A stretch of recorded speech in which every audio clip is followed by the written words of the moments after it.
Just about every homeowner has seen their home value drag down in the past couple of years. I know I have, a lot. Prices have plunged a fifth on average from their peak in 2006. So how can you recoup some of your losses? By fighting your property taxes so you can save big money. If there's one silver lining to the dark cloud of plunging property prices, it's this.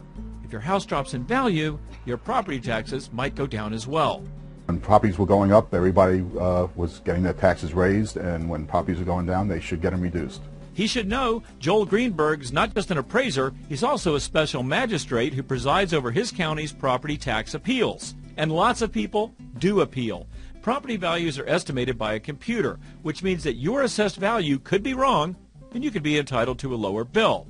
So how do you go about it? You start with the annual estimate of your assessed value. This is what the powers that be think your property is currently worth. So first, check for mistakes. Is your lot size correct? How about your square footage? Don't just assume the county is right. Then see if the value makes sense. Get comparables by searching your neighborhood for homes that are similar to yours in age, size, and condition.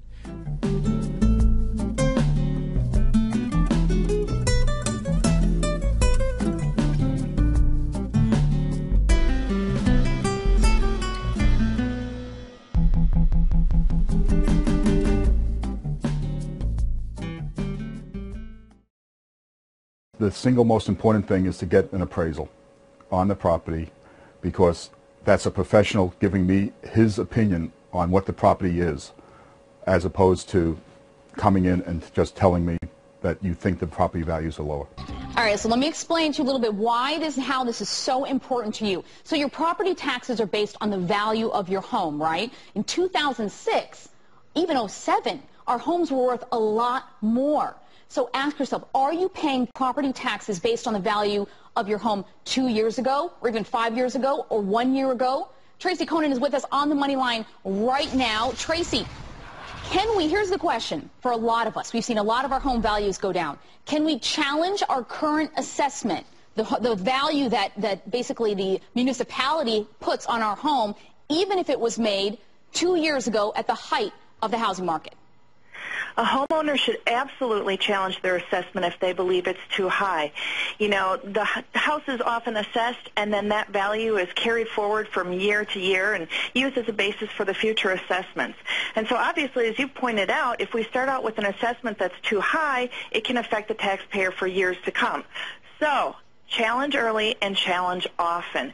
As soon as you know that you've got an issue, challenge that assessment and see what you can do to get it down to something that's more reasonable. Why should you pay taxes on a price that maybe, let's say, was $500,000 2 years ago, and now you're worth $350,000? So, Tracy, what is the first step that you can take if you need to challenge an older assessment?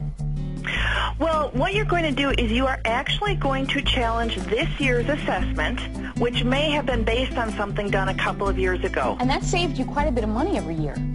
Well, for me, it saved me only about $250 a year, but I got to tell you, $250 pays a bill, and since it's something that is recurring every year, it was important for me to get that assessment knocked down right away, so I wasn't paying for it for the next 10 years to come. Yeah, and that was based on an assessment of your home that went down basically around $11,000. So just imagine there are a lot of people out there whose homes have gone down $100,000 in value in 1 year. So that can be translated into really big savings. So Tracy, talk to us about, there is some paperwork here. So you got to present proof of the position that you're standing on. Right. You can't just tell the assessor that you think your taxes are too high and expect them to agree.